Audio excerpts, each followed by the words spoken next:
Kurdish language traffic warnings confirm Kurds exist, and the state can't bear it. A column by Frederike Geerdink. The Turkish police in Kurdistan is very busy these days, painting over traffic warnings on the streets written in Kurdish and detaining Kurds who dance Kurdish folk dances.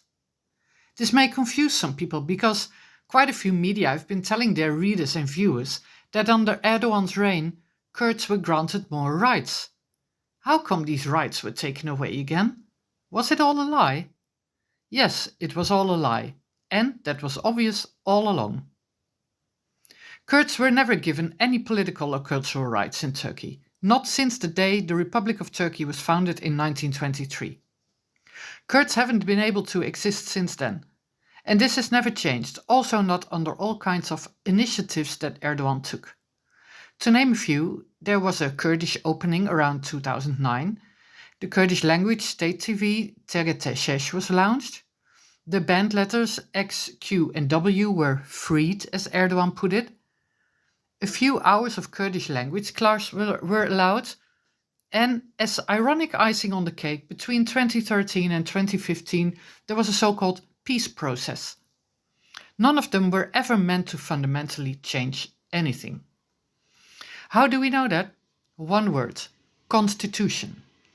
All these initiatives and freedoms were given within the framework of the Turkish constitution and the Turkish criminal law.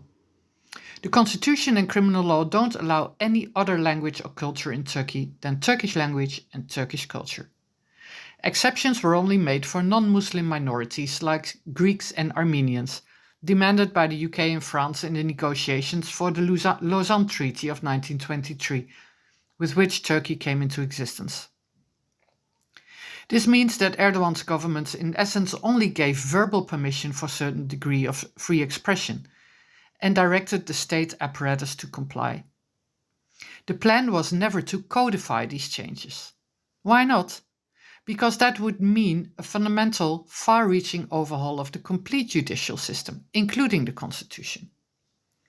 Such a radical change would actually solve the Kurdish issue, because it would grant Kurds and others, and basically everybody in the country, their inalienable rights. And that was never the intention. The intention was merely to play with the public perceptions and boost Kurdish votes for Erdogan's AKP. But Kurdish votes have been exchanged for ultranationalist votes. The latter are much easier to win because for that you don't need to change anything. Behaving like the brutal fascist state that you are will suffice. So look where we are. Kurds can't even dance the govend, the well-known Kurdish group dance, anymore on the streets or at their own weddings without risking detention. Last week a group of young men and later a group of women were detained for it, and several of them were later officially arrested for making propaganda for a terrorist organization. This week new detentions for dancing followed.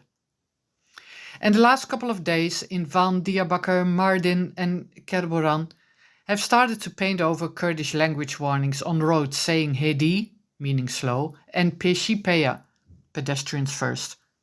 Only the warnings written in Turkish remained. The writings are not new, the Diyarbakir Greater Municipality wrote in a statement, but have been there for many years.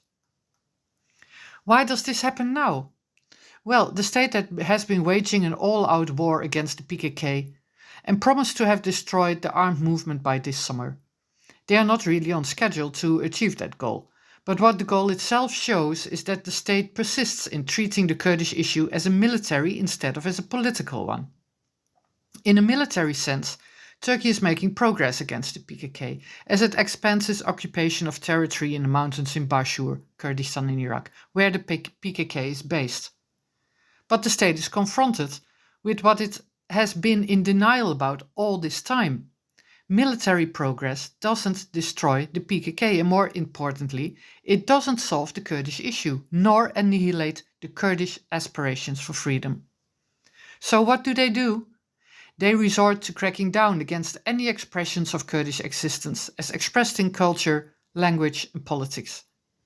As if they want to force their twisted way of thinking into reality. We are at an all-out war against PKK, and in our reality, this roots out your existence too, including your demand for rights. The state is saying, Kurds, listen. We've been saying it for a century now, so when is it finally going to dawn on you? You don't exist. It will backfire. Kurds exist and will continue to exist with a vengeance and struggle until they can freely live. Frederike Geerdink is an independent journalist. Follow her on Twitter, @Geerdink, or subscribe to her weekly Kurdistan newsletter. The link is in her Twitter bio.